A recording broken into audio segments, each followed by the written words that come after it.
So hello students, let us now revise EPOQ method. Okay, we are revising EPOQ method of your account current chapter. So EPOQ मतलब क्या? Backward calculation. So किसके लिए काम आता है? Number of days calculate करने के लिए. तो नंबर ऑफ डेज कैलकुलेट करने का दो मेथड है, एक है फॉरवर्ड कैलकुलेशन और एक है बैकवर्ड कैलकुलेशन. बैकवर्ड का नाम है EPOQ method. Now what exactly is this and how this works? I'll give you an example. Let us say that एक ट्रांजैक्शन है जो April 1 को होता है. So April 1 क्या है? Date of transaction. Okay. Let us say कि the due date of this transaction is 1st July. And account current आप बना रहे हो suppose for the period 1st April to 30th September. ये तुम्हारा अकाउंट करंट का एंडिंग पीरियड है.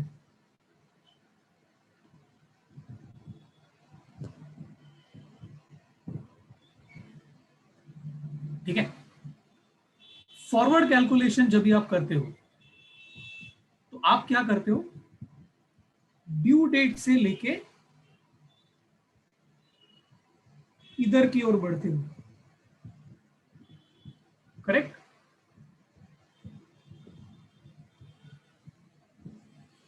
Just a sec, screen share में कुछ प्रॉब्लम चल रहे हैं.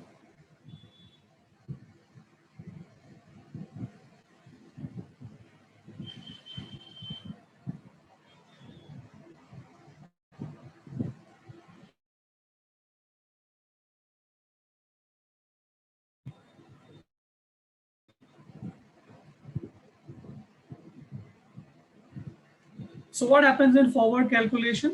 1st जुलाई से 30th सितंबर की ओर जाते रहते. If you go like this, that is called as forward calculation, जो आप नॉर्मली करते हो. EPOQ मेथड में आप क्या करते हो?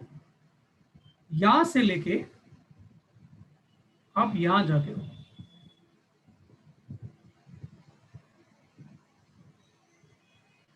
ठीक है. EPOQ मेथड में आप क्या करते हो? यहां से यहां जाते हो. बट लॉजिकली स्पीकिंग इंटरेस्ट जो कैलकुलेट होना चाहिए वो तो यही पीरियड का होना चाहिए ना. ड्यू डेट ऑफ ट्रांजैक्शन से लेके अकाउंट करंट का पीरियड का एंडिंग तक इंटरेस्ट तो वही टाइम पीरियड के लिए कैलकुलेट होना चाहिए. लेकिन EPOQ में आप क्या कर रहे हो? उल्टा जा रहे हो. अभी मेरा एग्जांपल में ठीक है, चलो इधर भी लेफ्ट में भी 3 महीना है और राइट में भी 3 महीना है. ड्यू डेट का लेफ्ट राइट थोड़ा ऐसा होगा. This may not be relevant always. If you do like this, if you go reverse,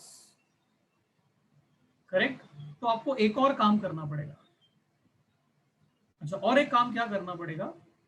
last में जो क्लोजिंग बैलेंस आएगा ना, ये डेट का जो क्लोजिंग बैलेंस आएगा उसके ऊपर इंटरेस्ट आप कैलकुलेट करोगे इधर से लेकर तक के लिए. ओके, क्लोजिंग बैलेंस के ऊपर इंटरेस्ट कैलकुलेट करोगे इधर से लेके इधर तक के लिए. अभी उसका लॉजिक क्या है? तो लॉजिक बहुत सिंपल है. अगर मैं यहां से यहां तक का इंटरेस्ट कैलकुलेट करूं और उसमें से ये माइनस कर दूं तो यही बचेगा ना. And this what we want, right? यही चाहिए. तो नॉर्मल फॉरवर्ड कैलकुलेशन में हम डायरेक्टली कान पकड़ देंगे. EPOQ में क्या होगा? हम ऐसे आके पकड़ेंगे. करेक्ट. तो what you do, first due date से लेके उल्टा आ जाओ हर चीज, कीप ऑन कमिंग उल्टा ड्यू डेट. और लास्ट में क्या करो? ये क्लोजिंग बैलेंस का ऊपर का इंटरेस्ट यहां से लेके यहां तक का कैलकुलेट कर दो नेगेट करने के लिए. तो यहां से यहां तक का इंटरेस्ट में से अगर ये हट गया तो अपने आप ये बचेगा जो अपने को चाहिए. This is EPOQ method all about. I hope the concept of EPOQ is clear to everyone. So now let's do a question on this EPOQ method. तो EPOQ मेथड के ऊपर एक क्वेश्चन करते हैं अभी. So I picked up one example from your module, page number 6.111. आपका ICI का module में पेज नंबर 6.111 में आप जाइए. There is one example of EPOQ method. आइए हम उसी को सॉल्व करते हैं. So there is one transaction. अपना ये क्या लिखा है देखो वहाँ पे. वो बोलते हैं from the following particulars make up the account current to be rendered by Mr X to Mr Y. तो account current is being rendered by X to Y. X Y को दे रहे हैं, मतलब एक्स वाई का account बना रहा है. इसके लिए हेडिंग ऐसा लिखा है account current with mister x. और आप ट्रांजैक्शन का रेंज देखेंगे, ऊपर बोला है कि 31 दिसंबर तक का चाहिए उसको. इसके लिए मैंने लिखा है फॉर द पीरियड 1 जुलाई से लेके 30 सितंबर. अभी आइए हम एक एक करके करते हैं. तो balance owing by mister Y. तो बैलेंस मिस्टर वाई मतलब क्या, वाई अपना डेटर है और डेटर में डेबिट बैलेंस रहता है. तो हम लोग यहाँ पे उसको डेबिट साइड पे लिख देंगे.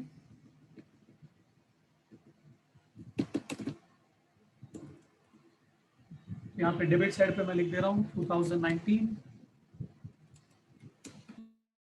जुलाई 1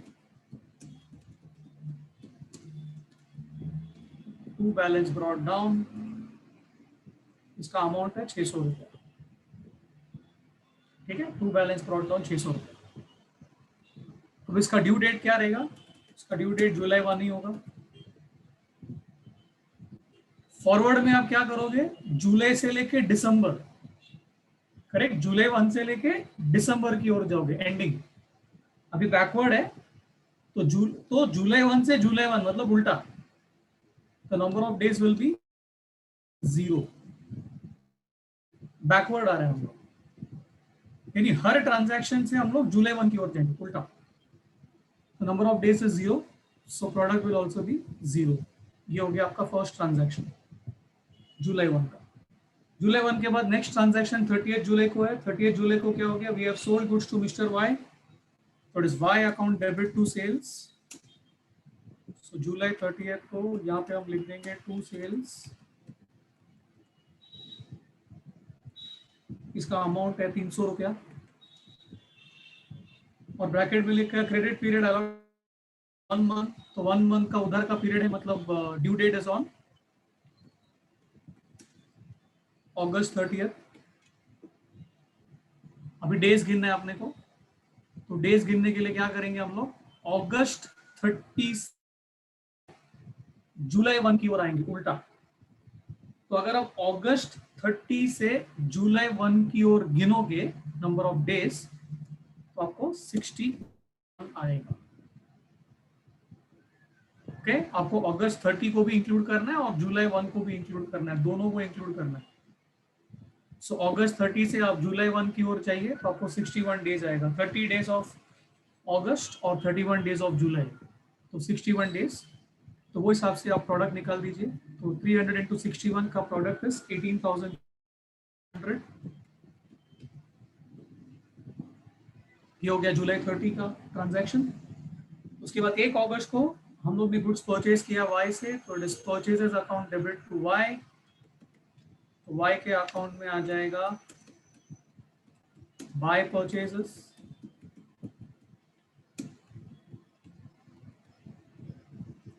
बाय परचेजेस और ट्रांजैक्शन का अमाउंट है 200 रुपया. और यहाँ पर भी credit period 1, due date will be सितंबर 1. तो डेज के लिए क्या करने का, सितंबर 1 से उल्टा जुलाई 1. तो सितंबर 1 से आप जुलाई 1 तक गिनोगे तो आपको नंबर ऑफ डेज 63 आएगा. तो 200 इंटू 63 कीजिए तो आपको 12,600 रुपया प्रोडक्ट आ जाएगा. Clear? Next, cash received from mister Y. तो कैश मिला वाई से 1 सितंबर को. उसका journal entry is cash to Y. तो यहाँ पे आ जाएगा बाय कैश. अमाउंट है 100 रुपया. कैश वाला ट्रांजैक्शन है तो ड्यू डेट सितंबर 1 ही होगा. और सितंबर 1 का डेज रेडी है अपने पास 63. तो ये हो गया 6,300. ठीक है, इसके बाद अगला लिखा है mister Y accepted our draft. तो मिस्टर वाई ने एक्सेप्ट किया हमारा ड्राफ्ट, मतलब हमने मिस्टर वाई के ऊपर बिल ड्रॉ किया। उसका जर्नल एंट्री है bill receivable account debit to Y, तो वाई के अकाउंट में आ जाएगा Y bills receivable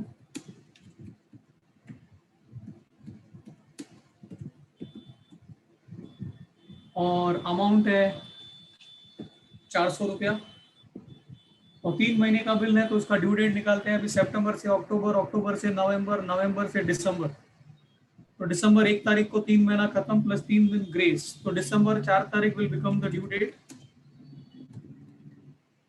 number of days, तो आपको दिसंबर 4 से उल्टा जुलाई 1 की ओर जाना है, तो 4 days of December then 30 days of November, ऐसा करके उल्टा चाहिए। तो उल्टा जाएंगे तो आपको 157 डेज आएगा जुलाई 1 तक गिनोगे तो। सो 400 इंटू 157 करोगे तो आपको 62,800 आ जाएगा। ठीक है, इसके बाद तो क्वेश्चन में और कोई ट्रांजैक्शन तो है नहीं। तो ईपीओक्यू मेथड में भी नया स्टेप क्या करना पड़ता है आपको, सबसे पहला ये जो अमाउंट कॉलम है, अमाउंट कॉलम का डेबिट माइनस क्रेडिट करो। सो अमाउंट कॉलम का डेबिट में 900 है, अमाउंट कॉलम का क्रेडिट में यू विल फाइंड के यहाँ पर है 4 5 6 7 700 है, मतलब 200 रुपए का डिफरेंस है। 200 रुपया is the closing balance on 31 December.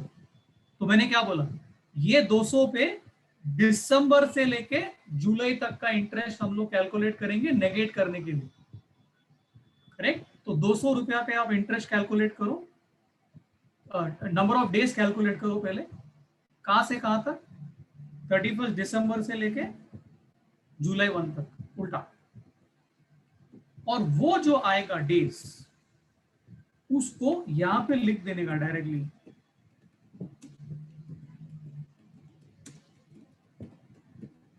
By balance of product.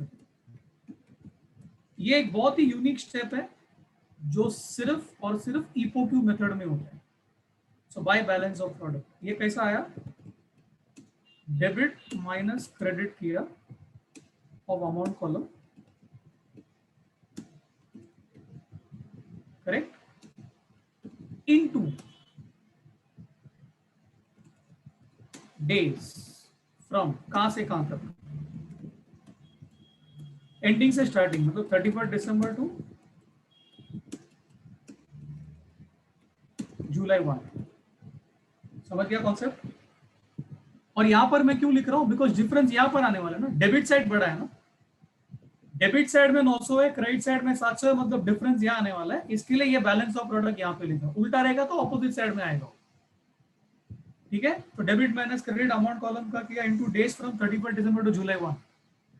So basically debit minus credit करते हैं तो 200 आता है, और डेज का बात करेंगे तो it comes to 184 days if you calculate,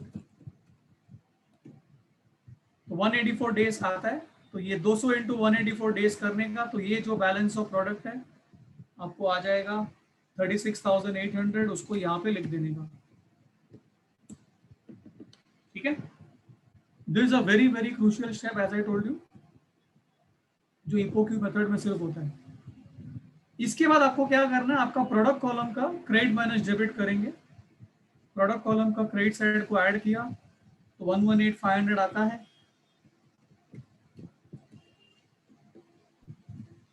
same total same line यहाँ पे लिख देते हैं।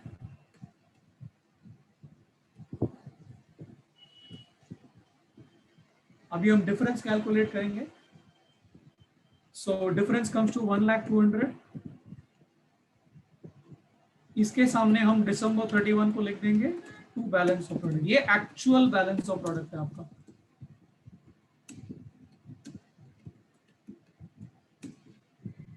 Okay, this is basically balancing figure. Okay,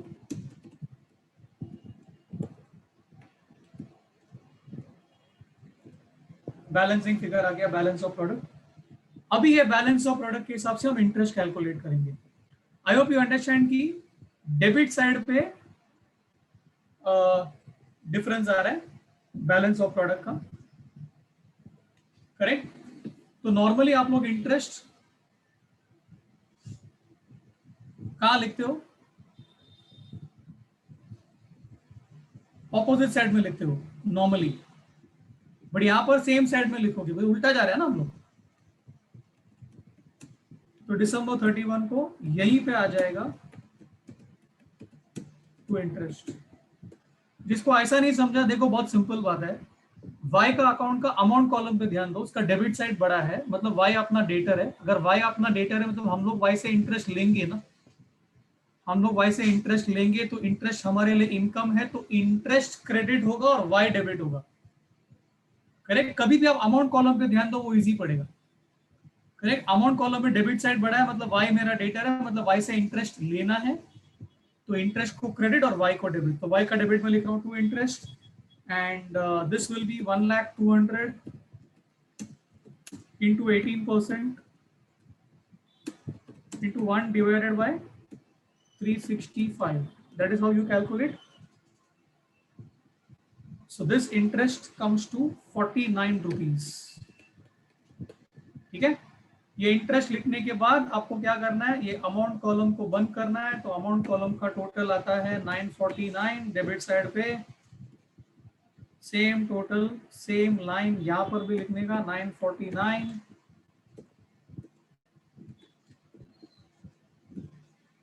difference आ गया 249, December 31 by balance carried down. Fine. So I hope this concept is very clear. Thank you very much, everyone. See you. Bye.